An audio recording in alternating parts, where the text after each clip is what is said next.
ଯାଜପୁର ଜିଲ୍ଲା ବ୍ୟାସନଗର ସହର ଇଣ୍ଡୋର ଷ୍ଟାଡିୟମଠାରେ ଆନ୍ତର୍ଜାତୀୟ ଯୋଗ ଦିବସ ମହା ସମାରୋହରେ ପାଳନ ହୋଇଯାଇଛି।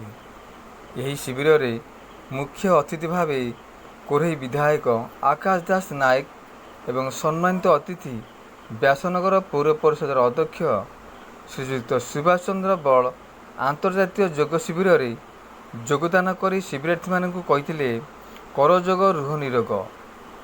ଯୋଗ ମାଧ୍ୟମରେ ମାନସିକ ଏବଂ ଶାରୀରିକ ଲାଭ ମିଳିଥାଏ। ଯୋଗ ଏକ ମାଧ୍ୟମ।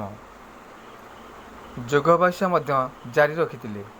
ସକାଳ 6 ଘଟିକାରୁ 8 ଘଟିକା ପର୍ଯ୍ୟନ୍ତ 300ରୁ ଉର୍ଦ୍ଧ୍ୱ ଶିବିରାର୍ଥୀମାନେ ଯୋଗ ଶିବିରରେ ଯୋଗଦାନ କରିଥିଲେ। ଏହି କାର୍ଯ୍ୟକ୍ରମକୁ ସ୍ୱାସ୍ଥ୍ୟ ସୁରକ୍ଷା ମଞ୍ଚ ଏବଂ ବ୍ୟାସନଗର ପୌର ପରିଷଦ ମିଳିତ ଉଦ୍ୟମରେ ଯୋଗ କାର୍ଯ୍ୟକ୍ରମକୁ ସ୍ୱାସ୍ଥ୍ୟ ସୁରକ୍ଷା ମଞ୍ଚର ସମସ୍ତ ସଦସ୍ୟ ଏବଂ ପୌର କର୍ମଚାରୀମାନେ ଉପସ୍ଥିତ ରହି କାର୍ଯ୍ୟକ୍ରମକୁ ପରିଚାଳନା କରିଥିଲେ। ଯୋଗ ଏକ ମାଧ୍ୟମ, ତା ଦ୍ୱାରା ଶାନ୍ତି ମିଳେ, ମନ ଏବଂ ବୃଦ୍ଧି ହୋଇଥାଏ।